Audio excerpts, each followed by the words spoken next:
Welcome back into the Lions247 Podcast. I am Tyler Donahue. In a moment, you'll hear from my colleague, Mark Brennan.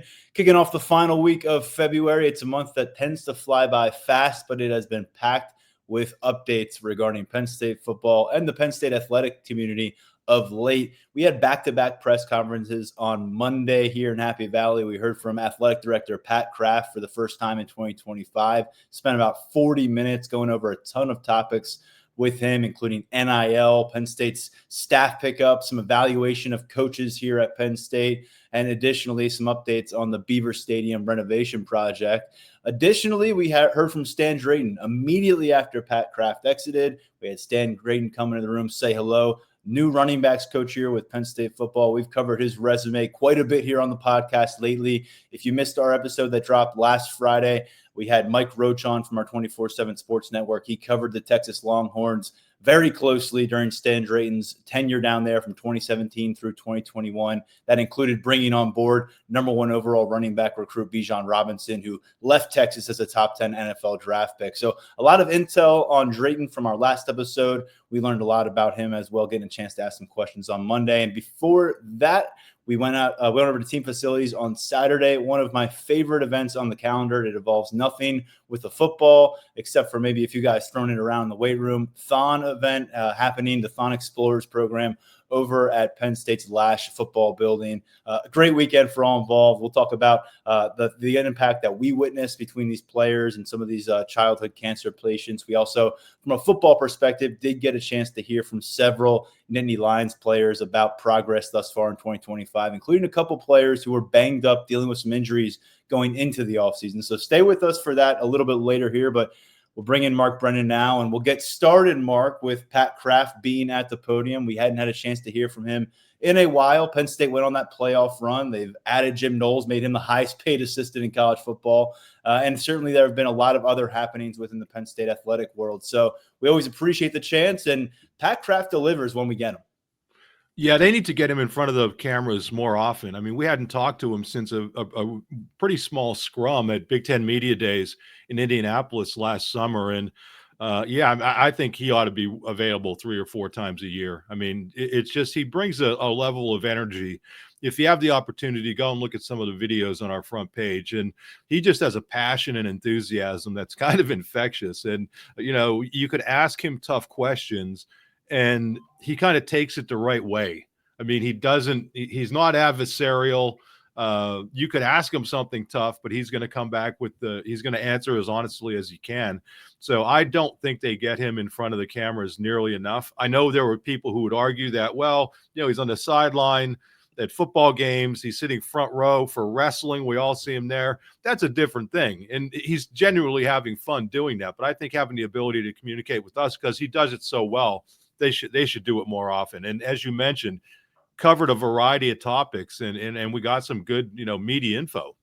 Yeah, we've got that complete breakdown from question by question transcript up at Lions247.com. A lot of video clips as well. We have a complete video of Stan Drayton's introductory press comments. We'll break down some of those takeaways in a moment. But starting with Pat Kraft, I think we have to start with the football program, because that is the breadwinner of the athletic department pretty much anywhere across America. Some exceptions with college basketball. But with Penn State football in the Final Four last year, you know, I thought Pat Kraft really didn't duck away from the all-in angle. He was asked directly about there being the all-in statements being made, and whether it's coaches or players. Very clearly, the national championship is the target here in 2025 in a way that I don't think we've experienced in an offseason under James Franklin's leadership. And what did you take away when Pat Kraft, before we get into some of the details here on the NIL and maybe some transfer portal front, what do you take away from Pat Kraft's overall mission statement about what they're willing to accomplish in order to make sure Penn State doesn't fall behind in this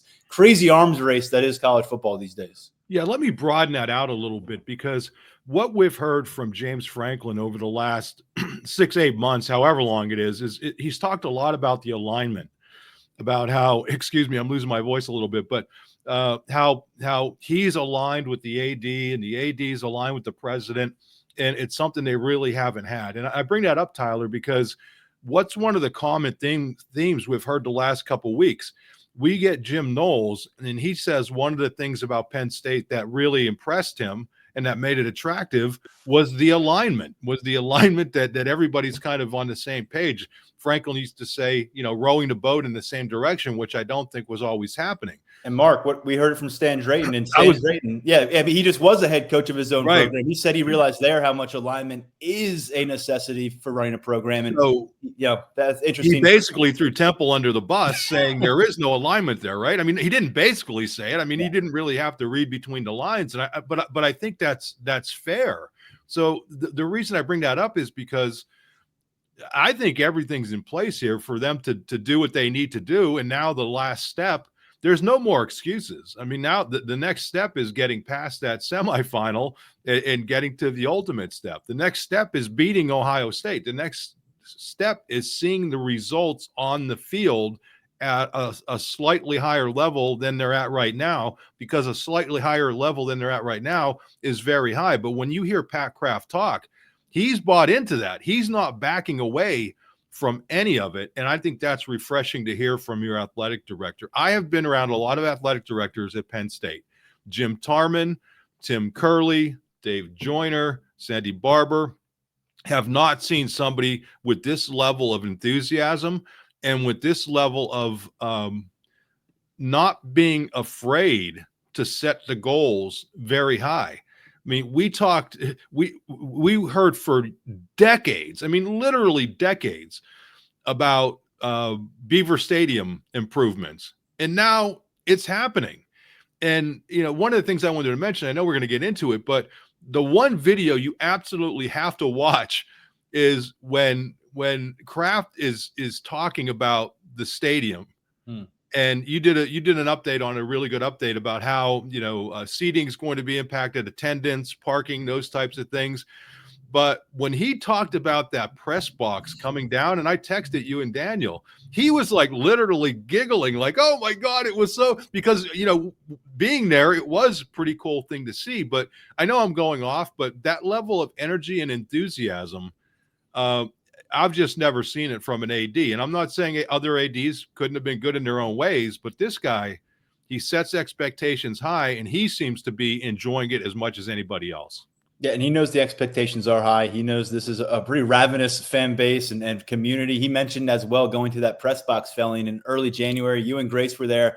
I didn't try to make it over there because it was bad weather and it was a mess. And he said, I didn't really think many people would show up. And all of a sudden I get there's a huge crowd. He said it was just another reminder to him how much this matters to the community. He talked a lot about the upcoming anticipated $20.5 million proposed annual revenue sharing cap. Part of that House versus NCAA settlement. We're all bracing for what this is going to do. Maybe there'll be some extra guardrails in place. Maybe that'll kind of counter some of the nefarious angles of NIL. We'll see. But ultimately, NIL will still matter. And Pat Kraft had a lot to say about that. Beyond talking about how the revenue share is going to give an opportunity to provide potentially more scholarships for a program like wrestling, who he said is the best wrestling program on the globe, and Cal Sanderson is in a league of his own. They want to supply him with what he needs. Talked about basketball as well, giving Mike Rhodes the opportunity to build depth on his roster. We'll talk more about Rhodes and some thoughts there in a moment, Mark, but going back to football again, because that is the centerpiece of this athletic department. The NIL wars going on in college football, your ability to get players out of high school, your ability to get players out of the transfer portal, and perhaps more importantly here in Penn State, your ability to keep players out of the transfer portal and out of the NFL draft with roster retention methods. Pat Kraft, on a question I asked him about balancing those two things, the desire by every fan out there to go get the best player available at every position in the transfer portal, essentially free agency, versus what's happening behind closed doors in those days that follow the final game. And when you get your roster back on campus, where guys are trying to figure out, can they find better money in the transfer portal? Is it time for them to take a shot at the pros? One note, I think we can sum it up with this. Pat Kraft said with NIL, we're where we need to be. Mark, you remember where it was a couple of years ago. Those were not the words coming out of his mouth, certainly not the words coming out of James Franklin's mouth. And I think more so the actions that we've seen take place around this roster, and perhaps the lack of action in some ways, that speaks more volumes to me than anything Kraft or Franklin have said of late. Yeah, I forget the exact words, but I think the first time we talked to him, he was talking about how kind of shocked he was at where Penn State was. And again, I'm paraphrasing there. He didn't use, I don't know that he used that specific word, but the thing that kind of stood out to me is I think James Franklin has been kind of ahead of the game on this all along. And I think we're seeing it play off. And by that, I mean, as you mentioned, they're not just going out and throwing money at anybody. They're being strategic in the transfers that they bring in. And while not everyone has been a grand slam, they have done really well with the Chop Robinsons of the world. I mean, they have done really well. Hunter Norzad was a guy who came in and, hey, not an All-American, but a very productive player for multiple years. They've done well overall, not just throwing a ton of money. And so what I think Franklin was always worried about is making sure you're getting the right sort of person in. And that doesn't mean that people who go elsewhere are bad people, but you want them to fit with your culture. And going back to the question that you asked Kraft, you look at Penn State, and it's pretty amazing the number of players that they keep. It's pretty amazing the number of guys who pass on an opportunity to go to the NFL. A Tyler Warren last year, and Olu Fashanu the previous year, Drew Aller and the two running backs this year for one last go-round at Penn State. So I think they're kind of well-positioned in the fact that you do have that culture.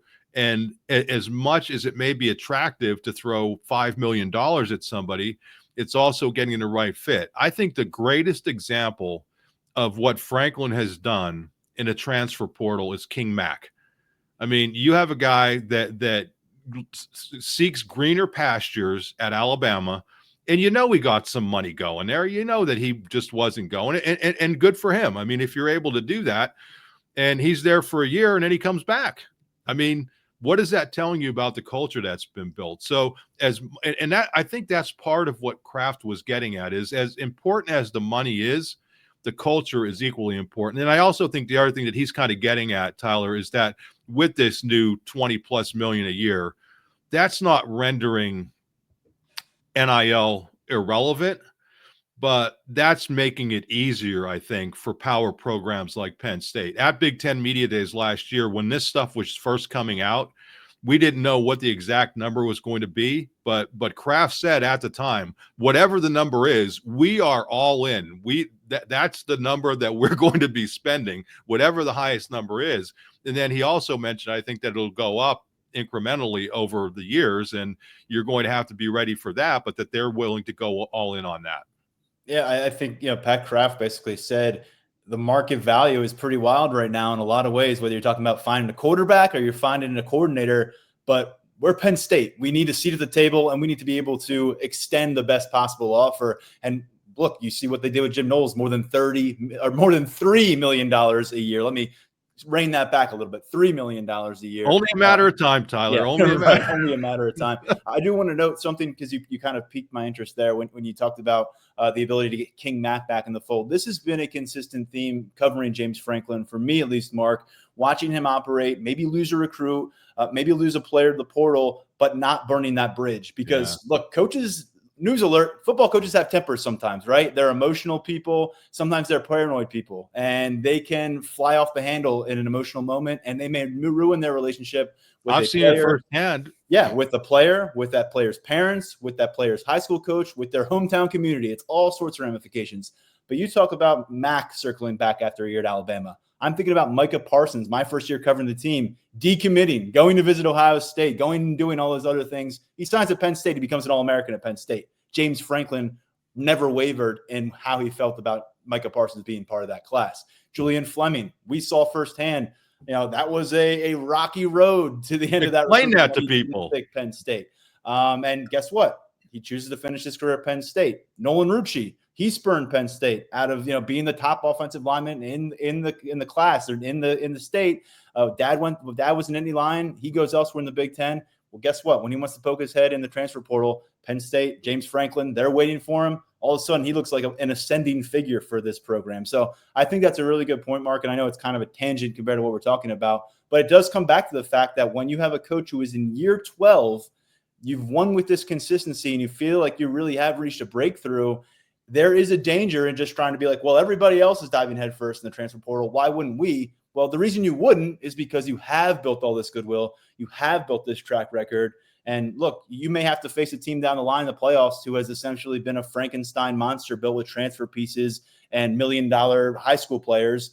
But I think you can probably rest and lean on the fact that you've got a foundation of a roster who's been through the blood, sweat, and tears together and has a camaraderie that you may be lacking in a mercenary type of roster situation. Were you surprised at who Kraft mentioned as another team who's kind of doing it that way? Ohio State. He said he was impressed by the way Ryan Day managed that roster last year. He did note that they got some transfer pieces. They got Caleb Downs, one of the best safeties in the country. They're starting quarterback. But he also, and I think that's worth noting, they spent some nice money, and we all have acknowledged that. But he said they did a fantastic job in retaining their roster. Right. The big story last year with Ohio State was how many guys didn't enter the 2024 NFL draft. And look what happened for them. It may have not looked pretty all the way through, but they got together. They hit their stride. They won a national title. People have talked about Michigan having the same kind of recipe the year before in terms of their roster retention. And that's why a lot of folks believe Penn State may ultimately be the number one team in the country in terms of what their potential is. So, Mark, when we talk about Kraft and we talk about where his head was with the football team this year, we've got to go back real quick to those staff hires, because Stan Drayton is the one who's on board now, and one of the most accomplished running backs in recent college football history. Then you've got Jim Knowles, who just won a national championship with Ohio State, was a coveted commodity, had sharks like Notre Dame and Oklahoma circling around him too. Pat Kraft said, again, quote, "We can afford it. Why would I shortchange it?" And he also mentions they're open to hiring a general manager with some caveats. He doesn't want to. Apparently, in college football, people are hiring general managers that are doing the grocery shopping and then handing the bag to the coach. And so they're building the rosters. He says it will always be James Franklin's decision on who is on this team, how you build up that roster. But he said they are open to bringing in a general manager. I mean, this is really good feedback, I think, for those who are afraid that James Franklin would maybe take a look around college football, take a look into some greener yards on the other side of the fence, because he might not get the support here at Penn State. Remember, that was kind of a noisy part of the conversation back in 2021 when USC was poking its head around with him. Feels like if Franklin leaves now, that's not going to be the reason. Well, what's the other thing that Kraft said? I mean, I asked him specifically about that, that people kind of see these big numbers and they're like, whoa, but knowing who he is, a numbers guy, a business guy, he's not just going to spend money for the heck of it. And as you said, he said, the quote was, "We can afford it. Why would I shortchange it?" But before he said that, he said, right now there are so many responsibilities on the head coach. James Franklin is like the CEO, that you need the best possible coordinators that you could get. And I think that's a great point. I mean, I think if you look at, you've been around the program long enough to know the details that James Franklin but is aware of. I think all of us in the media kind of have a feel for it at times, how closely he pays attention to every little detail. I always tell the story about when he was first hired.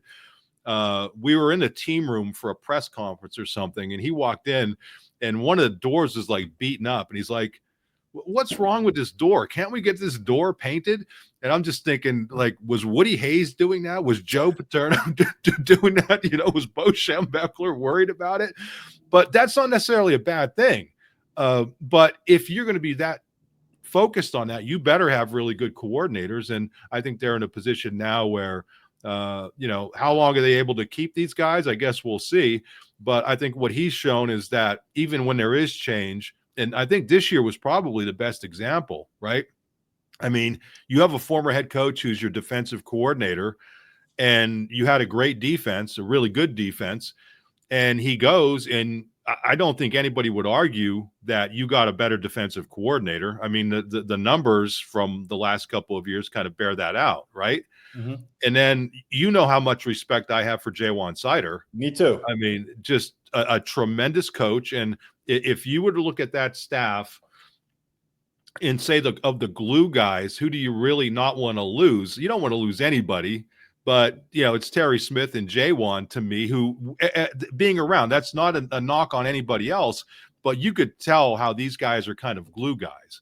But Jaywan goes, and you're able to go out and get one of the best running back coaches that's been in the college game over the last decade, even though he was a head coach for a while and in the NFL, even more than a decade. You look at the guys who Drayton has coached. So again, not a knock on Jaywan. I think he's going to do a great job and be fantastic at Notre Dame as well. But to be able to replace the guys that they lost with who that was pretty impressive work by Franklin, number one, and then by Kraft. And I think, we were texting about it earlier. The one thing, and I know I'm going off on a bit of a tangent, when we asked Drayton about the timeline for, how did this kind of play out? And he mentioned that when he lost the Temple job, one of the first people he heard from was Franklin, and there wasn't even anything open. Mm-hmm. I mean, he basically was just calling to check up on him. I mean, that's the sort of relationships, and that's the sort of thinking 12 steps ahead that this guy is doing. Yeah. And so Drayton at that point was, he said it was pretty much right after the news surfaced that he's fired from Temple on a Sunday with 2 games left on their 2024 schedule, trying to figure out what's next. He's got calls coming through from other college football programs offering, some senior analyst positions, come in, have a role with our staff. James didn't go that far. Stan Drayton said it was more like, hey, come up, sit with us, just be a part of the buzz. I think he probably understands how guys can get when they lose a job, especially their first head coaching opportunity. And I will tell you, I don't think this is the first time James has made a similar call. And I don't think it's always out of this guy could be my future running backs coach. I don't know if he anticipated it's building good relationships. 4 months later that Jaywan Sider would be on Notre Dame staff and he'd need to replace him. But I shared this story on Lions247 because it's something I didn't forget about, but it kind of just worked its way toward the back of my mind over the years. But you remember this moment for me very well. Back in May of 2018, the job, the organization that brought me to Happy Valley, my wife and I, to this community for the first time ever in 2017 to cover this team, they laid off their entire college football staff less than a year later. And so we're kind of in a spot where we're in foreign territory for us still in central Pennsylvania. I don't know if I've got a job. We're just getting this news.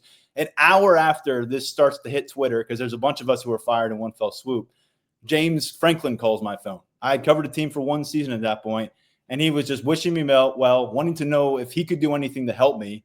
And, and he went a separate way. I went my separate ways. He wasn't finished with me, obviously. 24/7 came in, swooped in, gave me a contract, and 7 years later, here we are talking about it, Mark. But I just figured it's worth throwing that on the table now. It's not a story I've ever told. It's something that I kind of kept close to my vest then because it was an emotional time in my life.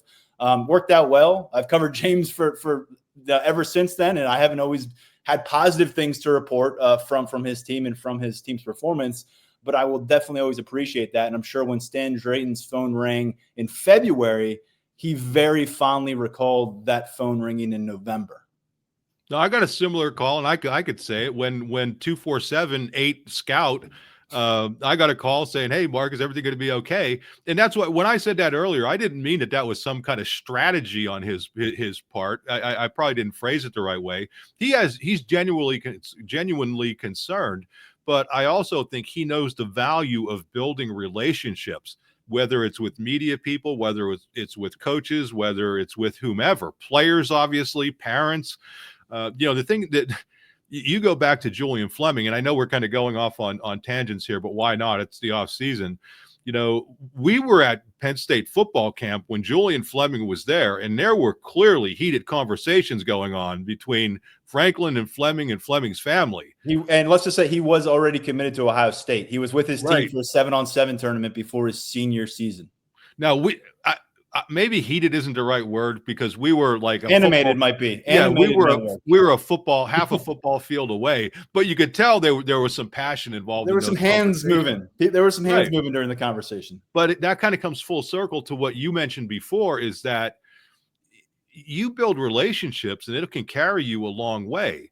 And so James Franklin, I'm sure, didn't have any idea that, the timing of Jaywan Sider leaving was just interesting, odd. I don't know. It usually doesn't happen at that point. And then, to realize that, oh, okay, well, I have this relationship with Stan Drayton, let's see what might work out here.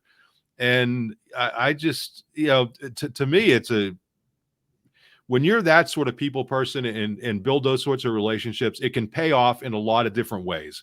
So yes, his heart's in the right place when he's doing it, but there's also a benefit to it long term in that you're going to maintain good relationships with people. Yeah. Generally, we should all try to maintain good relationships with people in our lives. But yeah, when you're a head football coach, it can certainly be beneficial down the road. You never know what might pop up. Mark, I want to get to you on Mike Rhodes here before we turn the page and talk Stan Drayton a little bit more.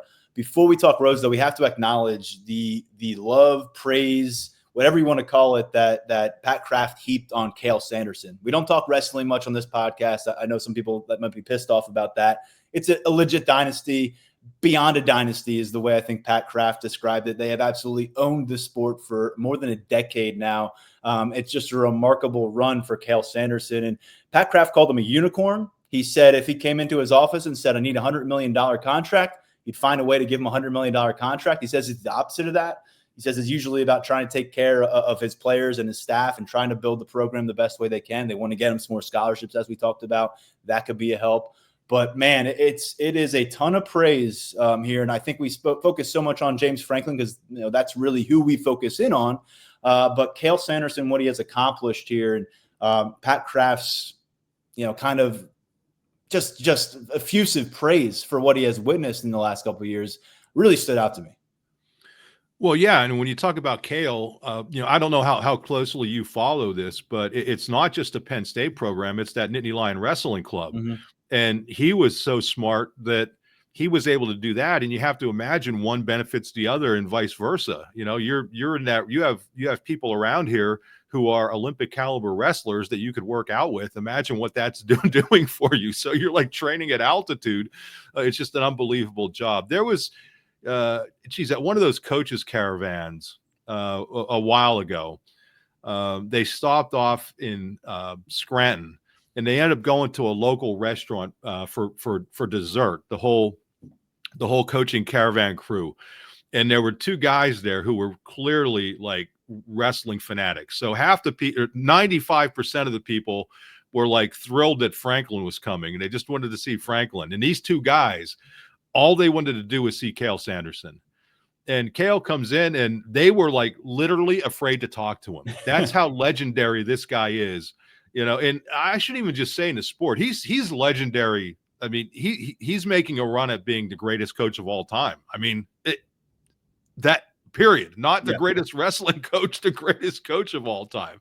But these dudes, and I'm like, I say, go say hello to him. He says, he's like a really nice, down to earth guy, just a low key guy. But I think when you have that sort of person who's had that sort of success personally as an athlete, and he is somehow able to translate that to other players. I mean, how often have you seen great athletes become great coaches? And that, to me, for Cael Sanderson is, what kind of sets him apart. But, Kraft made a great point that Penn State is dominating the Big Ten.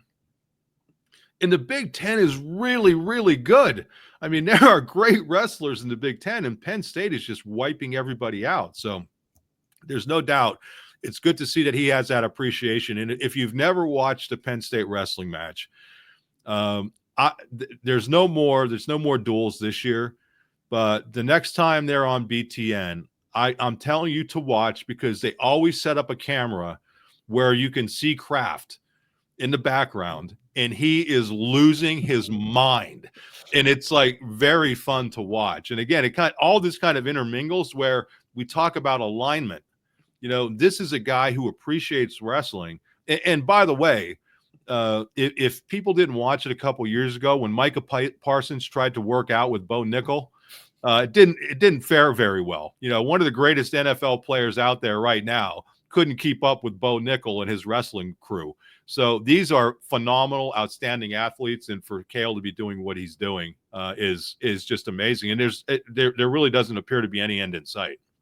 For some of the young folks out there, people who just don't have any comprehension of the background for Cael Sanderson, he was unbeaten and a 4-time NCAA Division I champion at Iowa State. Sports Illustrated called his college career the second most impressive college feat of all time, trailing only Jesse Owens, who in a single hour at the Big Ten Track and Field Olympics, or at the Big Ten Track and Field Champions, set 4 world record. So when you're only trailing Jesse Owens right. in the category, pretty good. Yeah, he's an all-timer as a coach, as a player, and he's only 45 years old.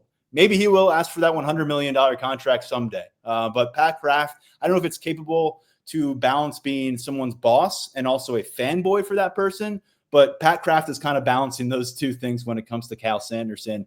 So on the opposite end of the spectrum, a program that wants to win, a program that wants to break through, make NCAA tournaments a commonplace kind of thing here in Happy Valley. Penn State basketball. Been a struggle of a season. January was rough. February, for the most part, was very rough. Couple wins back-to-back here have given you a little bit of glimmer of hope, maybe down the stretch to watch some better basketball. But, Mark, overall, it's going to be a season that fell short of expectations. I know Pat said, hold on, it's not done yet. They're going to go and run the Big Ten tournament. But realistically, fell short of expectations. And Mike Rhodes is the one who set expectations as the NCAA tournament. You wrote a story about this on Monday for Lions247.com. What would you make of Pat Kraft's assessment of Mike Rhodes as he nears the end of his second season as Nittany Lions head coach? Well, first of all, his enthusiasm is admirable, but you have to qualify for the Big Ten tournament before you could worry about making a run there, and that's not going to be an easy thing for Penn State to do. They're in 17th place right now out of 18 teams, and only the top 15 go. They're going to be underdogs in all three of their remaining games. Two of them are against ranked teams, and one's at Indiana, where they won last year, but their overall record is 3-35 or something. I forget what it is. So it's an uphill climb. I mean, they're going to have to win, at least one more game, if not a couple. So, but I think when you heard Kraft talk, he's a guy who he's the front row of every home basketball game when he's around. I think he missed one recently because he was on a couple of days vacation, but he has an intimate knowledge about what happened with that team.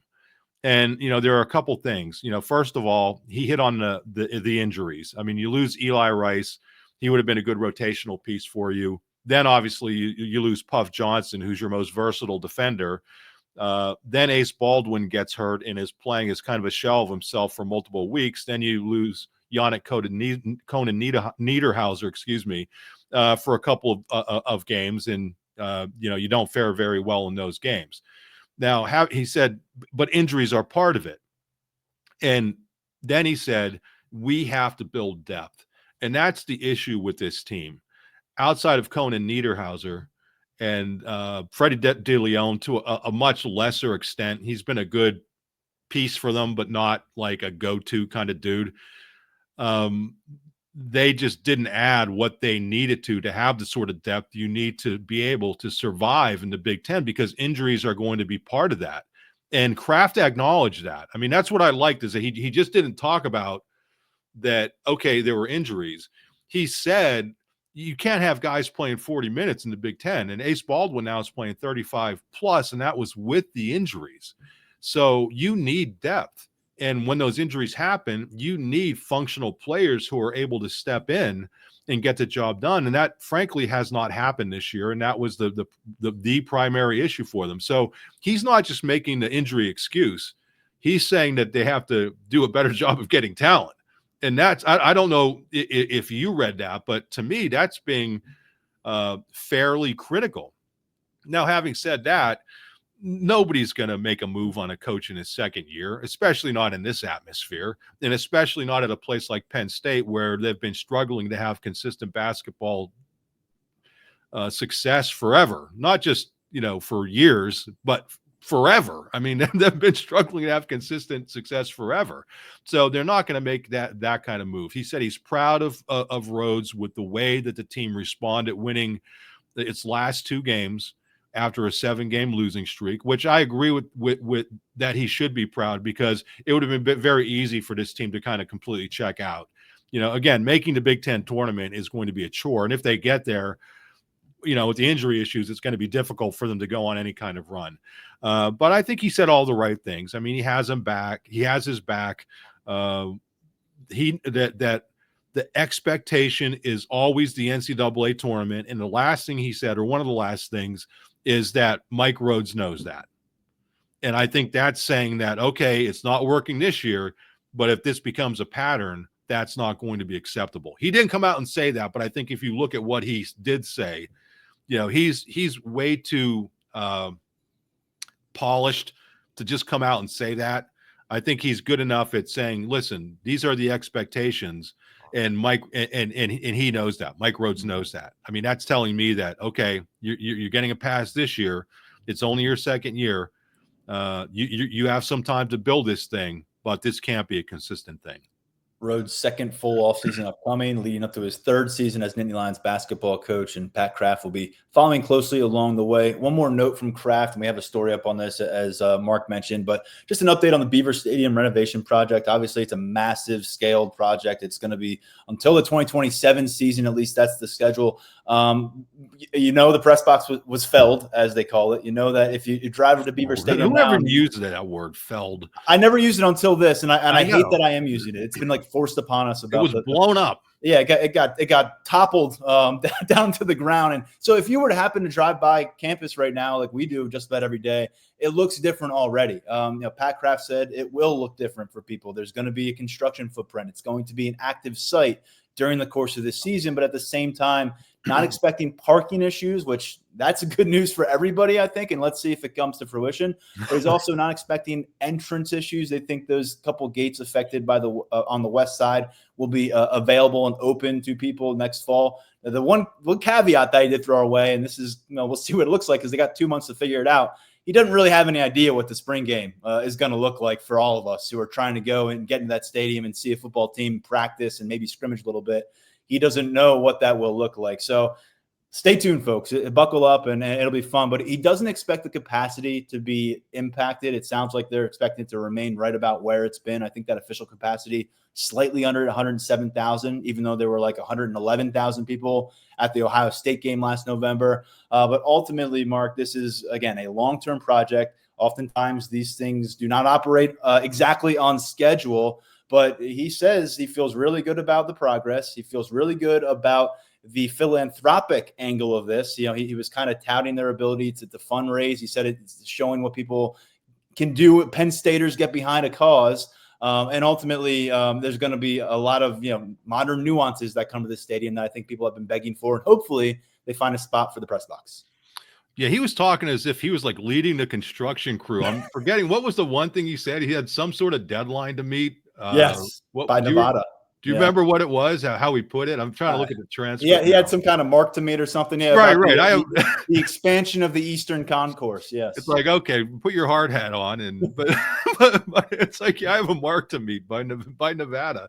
It's like, could you imagine these poor construction workers? He's probably swinging by checking things out. I'm joking. He has a front row seat, like he's at a wrestling match, watching something being torn down. Well, he did have a front row seat for the felling of the press box. So, but yeah, that was pretty interesting to hear him say, and it was good. I was glad the last question asker finally went there, because I thought we were going to slip out of that thing without that question being addressed, and some other things that probably didn't need to be addressed were addressed. But anyway, he answered the question, and that was good news.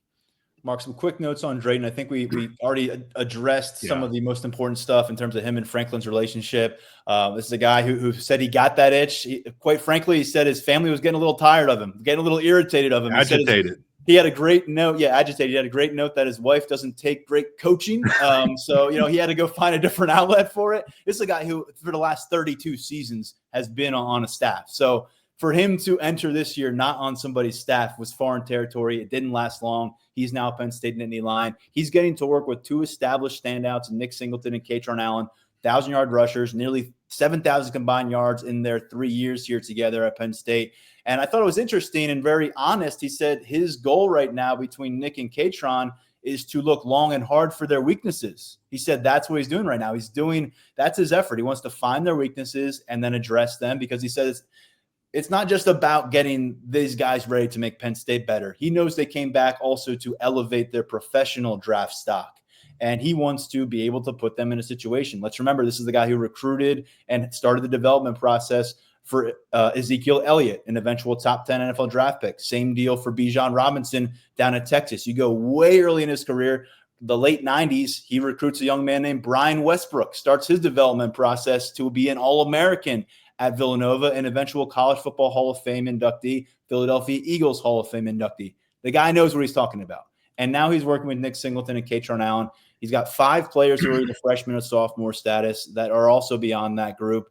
And ultimately, I think it's really just a polished guy. That's what you'd expect coming off a head coach job at the podium. But generally speaking, kind of confirmed what we've discussed in this podcast, not so much with you, Mark, but with Tyler Calvaruso, with Daniel Gallen. This feels like almost a dream fit for James Franklin. If you had to deal with Ja'Juan Seider bouncing, to be able to turn to Stan Drayton, put him in this room with these particular standouts, I just don't know how you fill this spot any better. Yeah, he really comes across as a professional coach. And I don't mean that in a negative way, just very no nonsense. When you have a coach saying about established players that I'm going to be looking for their weaknesses, that's how you make good players great.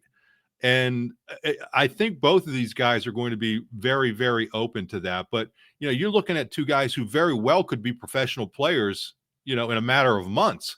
So I think having this kind of coach is actually going to be a good thing for both of them and the rest of the room. I thought it was pretty good that when he was asked about those guys, he goes, hey, it's not just these guys. I mean, we have a pretty good running back room overall. So just, again, no nonsense, very direct, kind of a sense of humor. Nobody's like in Kotelnicki's,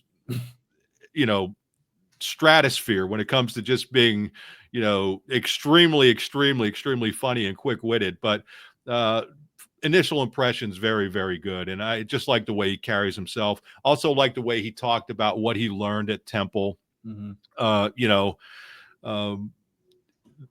of the backhanded way he talked about the alignment that we mentioned before and how important that is. But he didn't say anything negative directly about Temple. And I think, when you're in that sort of situation, a lot of people have struggled to win there. Being able to land on your feet at a place like Penn State as a running backs coach is probably a good thing. And he did say, as much as it's going to sting to have your first head coach job, for it to go south and to get fired, he said there is a joy involved with getting back into a running back room. And didn't we hear something like that from Manny Diaz about getting back to the linebacker room? We heard it from Tom Allen about getting back in a defensive meeting room. Guys who have been those CEO head coaches, now they come over here to Penn State. And Drayton said, I was a CEO coach at Temple. That's your job when you're running a program. And so he says he's going to go out there, get to set up the pads on the field, hold the shield up for the running backs to hit. And he's going to get to go out there and have an intimate interaction with these guys on a day-to-day basis, in the film room, in the weight room, at his house when they're over for dinner, on the practice field, of course. And that's what it sounded like it was going to be special. Them getting back to kind of those intimate relational development things that you can only do as a position coach, because you've got, as a running backs coach, maybe 7-8 guys in that room, whereas you're a head coach, you got at least 105 players, and you're probably putting out about 15 fires on any given moment. And so it's just a different perception. And I think that stood out as well from his press conference. Maybe a bit of a late career refresher for him at 53 years old to get back to his roots a bit with the team that's primed to go chase a national championship with a couple of really impressive running backs and then a developmental group beyond them. Yeah, one thing I would say is that as we get to know him, I think we'll have a better feel for what his future may be all about. Yes. And by that, I mean, with Manny Diaz, I think we knew it was only a matter of time until he was going to be a head coach again, right? Mm-hmm. With Tom Allen, I don't know. Never got that sense he wanted to be a head coach, to be honest with you. Right. Not again. With Andy Kotelnicki, I think he's going to be a head coach. I mean, if he keeps doing really well, and I only say that about Drayton is because we just got to know him. And I think over a season or so, you get a much better feel for no matter what guys say. I mean, although, listen, I will say this. I take Knowles at his word that I don't know that he's a guy who's looking to be a head coach. He just doesn't seem like he's that sort of dude. I don't think he's a face of the franchise type, Mark. Yeah, and that's fine. There's nothing wrong with that. Mm-hmm. But I just wonder, if Drayton is looking at this as a stepping stone back to something else, or if this is what he's going to be satisfied doing. And that there's absolutely zero wrong with that, because you could have a very good life for yourself and you could impact young people. That was the other thing. I'm glad that I'm remembering that now. My memory is leaving me in my old age. But he said multiple times that he was concerned with developing players, not just as players, but as people too, and impacting them. And we know, Ja'Juan Seider, you talk about a guy who did a great job helping people develop, about the relationship he maintained with a guy like Journey Brown, even after Journey's career ended. That's a big part of it. And I think you got another one of those guys in your building now. Mark, I wanted to finish off with some notes from our experience over at the Lash Football Building on Saturday. One of the best events annually, as I said earlier at the top of the show. They bring the THON Explorers into the Lash Football Building, and that is a bunch of young kids, family members, and they're all have witnessed or are dealing with the fight against childhood cancer firsthand.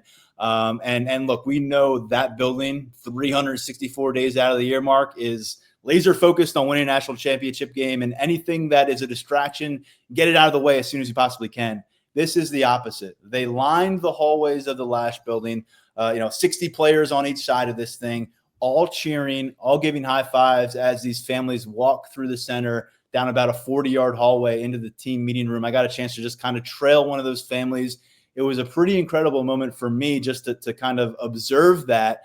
And then I followed them into the team, the team meeting room, which is where Franklin gathers these guys. You've got a bunch of trophies in there, Big Ten championship trophy, all sorts of prizes. And one by one, these families and kids are assigned to groups of 5 or 6 players. And all of a sudden, they're being led on this whirlwind tour and hours of fun with, in their case, they're heroes. I mean, when you look up to these Penn State football players like they do, it's a chance to meet your idols in some of these cases. I know that you and I, we're talking about kids, but when you're a kid and you're looking up at a college football player, you're kind of looking up at a giant. And so for them to spend this time together, I'm always reminded, Mark, I think the ones who are impacted most are the players by the end of this thing, more than the young kids and the families who will always cherish these memories. But there's just a different demeanor about these players. Some of them we got to speak with afterwards and what it means to them. But you want to talk about maybe ripping you out of your own mind and getting a chance to come up for air and gain some perspective on the world around you. It happens for me every time we go into this, and I know it certainly happens for those players. Yeah, I've been fortunate enough. Fran Ganter started doing this in the late 2000s, like 7 or 8. And I was the first person who ever covered it. And I'm not saying that bragging. I'm just saying that as a point of reference, that I think I'm the only one who's been at every single one of them.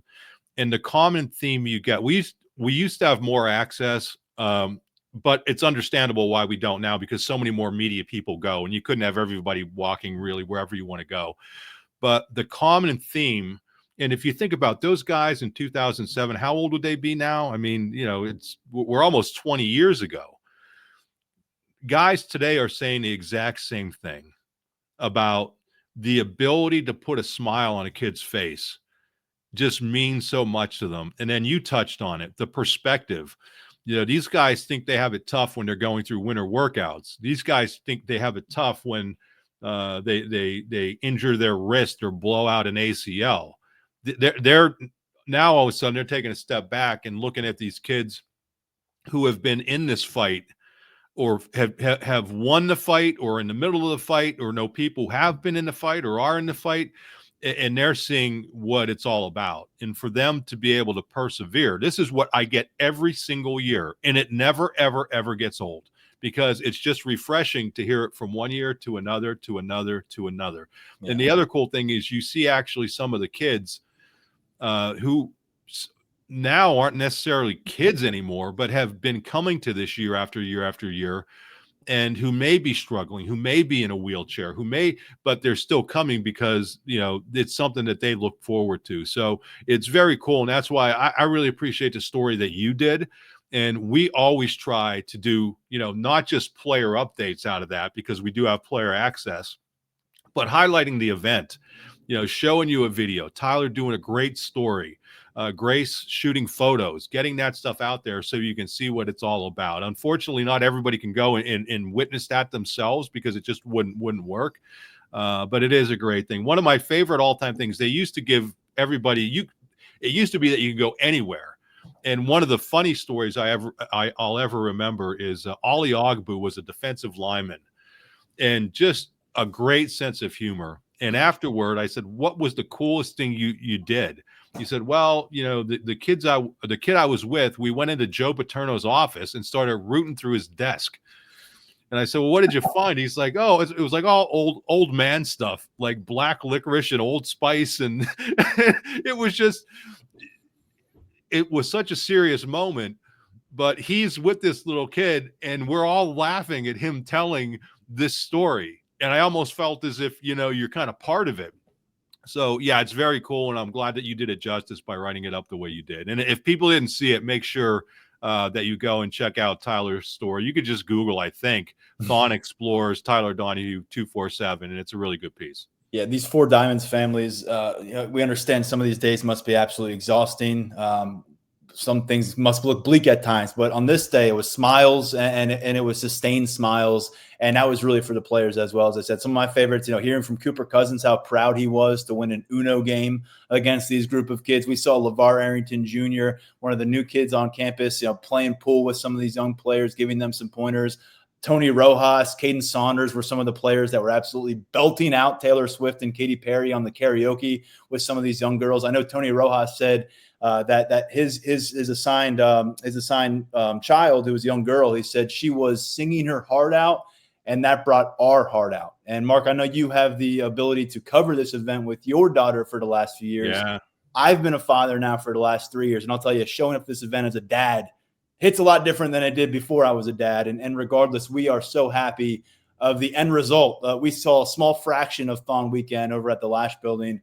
The end result, for those of you who were spending all of it at BJC and dancing and celebrating and on the stage and whatever supplemental roles you may have had, more than $17 million raised over the course of this year. I believe they're pushing towards $250 million raised in the history of this endeavor. So as someone who's not a Penn State alum, I've gotten to really understand what this means for the community since 2017, making the move here. And it's just great. It's just great to do. And it's so far beyond football. But we'll circle back to that in a moment, Mark, because Anthony Donko. Yeah. I mean, don't remember. Oh, Anthony Donko. Yes, an outstanding face paint canvas. So he's there, and the intern is shooting it, and he said, according to Grace, and I believe her, that I want it to be as pretty and as much glitter and everything, because he was with a little girl. Yes. And so I want as much, make it look as fancy as you possibly can. And then he's walking around posing, and so you're talking about 6'5", 330 pounds. Yeah. This guy with a huge smile on his face, and then they were actually hassling all of the players who would not get their face painted. Mm-hmm. So I guess once that dude does it and he starts saying, what are you doing? Like usually be the other way around. Why are you getting your face painted? You look so. No, this was like have fun day, make the little girl laugh. And it was tremendous. So, and remember, we saw him a couple years ago too. He was lifting up cheerleaders, and to see the way they get into it. And I will say this: some of the singers, the kids were great singers. The Penn State football players, horrendous. I mean, they were just so bad, so bad. It doesn't matter in karaoke as long as you try and you're having fun, right? That's all that matters. And I will just say this about Anthony Donko. I think it was Nick Dawkins, who's a 6-year senior now, has seen as much as anybody in this program. He said Donko is a 3-time MVP, I think, of the face painting. Every single year, he says he's the guy who shows up most with that face paint element. And as you said, 6'5", 330 pounds. Mover of men, with a yellow butterfly on his cheek it just kind of encapsulates the entire day. Some quick player updates as we do work through some of those football related notes from our visit to the team facility. Tony Rojas and Caden Saunders are two guys who in different ways had some injury issues last year. Tony Rojas was playing through it. We alluded to it a few times over the course of the season, wondering if that may have been impacting his performance, which wasn't all that impressive until I thought postseason probably played his best football as a sophomore. He says he had some things cleaned up. We saw him in a sling at a basketball game this winter on his arm. That is no longer on his arm. He was pretty quiet about whether he was going to play in spring ball. Wasn't really ready to give us an answer there. He said, I'm going to be good for the season, and that's all that matters. And I think that's pretty much true. But ultimately, Tony Rojas is a guy that you expect to take a big step, maybe even a jump as a junior. And if he does, I think maybe he was a little behind becoming the star. I think maybe a few of us anointed him on becoming that a little bit early as a sophomore. Maybe wasn't ready for that opportunity. New defense, players around him. he's got a chance to really ascend as a vocal piece and a really versatile component of the defense this year, Mark. And the other one name I want to throw your way that we got an update on is Caden Saunders, who didn't play a down at receiver last season. He played punt returner for the first month of the year, showed up in a protective walking boot on his left foot for that UCLA game the first Saturday of October. He was out of that boot. He was actually back at practice by the end of the season and into the postseason, but never got back into game action. And so he's a former top 100 recruit, guy who came to campus. He was the first member of that 2022 recruiting class, which has been so special for Penn State. Yet here he is in year 4 with 8 career catches. And I'll tell you, he is a guy that still has his head up high. He's talking about himself like he's going to go prove some things in the spring. He said he wants to, quote, remind, that was the word he used, remind that he is a playmaker, remind the coaching staff of his abilities. And boy, if you can get something out of Caden Saunders in this receiver group and get a kind of a spark to his career later than many anticipated, it would go a long way. Mark, Tonio Rojas, Caden Saunders, do with them what you will, but I thought those were the 2 most timely and important updates that we brought out of the Lasch building. Yeah, I mean, Rojas talked about stepping up as a leader too. I mean, he clearly has the physical ability to do what needs to be done out there. I mean, you don't see a guy make the pick 6 that he did against, in the SMU game without. He obviously has the ability. I mean, he built himself up to 245 pounds or whatever, and I think everything is there. But I think it's other areas. He's just going to have to get more comfortable as a linebacker. Remember, that was only his second year. And I guess, there was some debate on the board, and I could kind of see it both ways where, if he does miss spring, and I don't know why, if he was going to play, I think he would have just told us. But does that hurt you in terms of becoming, more familiar with what you're doing? Or can you use that time, going through non-contact drills and whatnot and maybe honing your skills? So I think that all remains to be seen. But talking about stepping up as a leader, carries himself extremely well. I think that's going to be needed in that room because you have Dom DeLuca.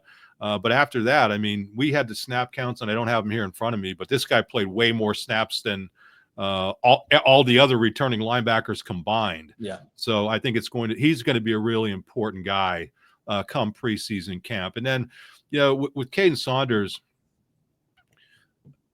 they need this guy. They need him because he can be a leader. I mean, so right now you have Liam Clifford in that room as a leader, but how productive was he? And I think we don't know about Caden Saunders. He's not been productive yet, but he's not been healthy. So I just think this is a guy that you have all these new pieces. And again, he carries himself so well. He could be a great press conference guy. I'm sure, remember when they went with his recruiting class, he was like one of the ringleaders, right? I mean, he was one of the guys who was talking to everybody else. And just the way he carried himself when we were talking to him at this event, I mean, you could see he's just bursting to have an opportunity to play a bigger role as a player and as a leader. So I think it'd be really important for Penn State if he is able to step up. But listen, we're at the kind of point now with Caden that, it's like now or never. I mean, you hate to say that, but he's in a position where, okay, I mean, you're not a young guy anymore. I mean, he's young compared to me, but he's going to have the opportunity. So let's see what he's able to do with it. He definitely has the enthusiasm and the energy and all those things. So let's see if he's able to put it together. And I think he's one of those guys that even as an objective media person, you're kind of rooting for, because you want to see, is everything we knew about him in high school and everything that made him that high recruit, is that able to translate at this level? Because we just haven't had the opportunity to see it. So that's what I would say about Caden Saunders. It's a huge spring for him, and this is obviously a gigantic season for him. With everybody that they lost, there's an opportunity there for him to do some good things. Let's see if he's able to step into it. He's always carried himself very well. Now, speaking to him on this podcast, when he committed to Penn State in the summer of 2020, he was excellent. Speaking to him last August, halfway through preseason camp, when we had people inside the building telling us, I think the switch has gone on for Caden Saunders. I think he's going to be a factor. Then we don't talk to him again until this past Saturday because of a recurring injury.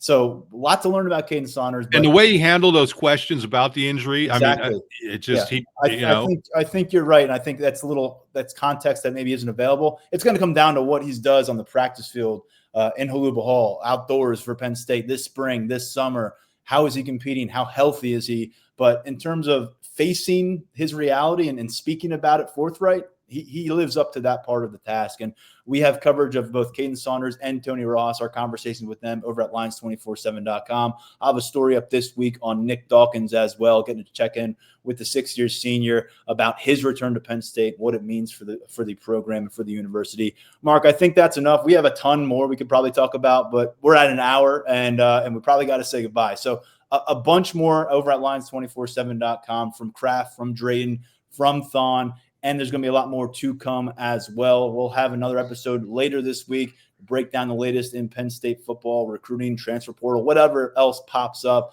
In between now and then, check out our coverage at Lions247.com. Mark, anything else to add before we shut things down here? No, I have a water heater to fix. And let me tell you, Tyler, it's a tankless job.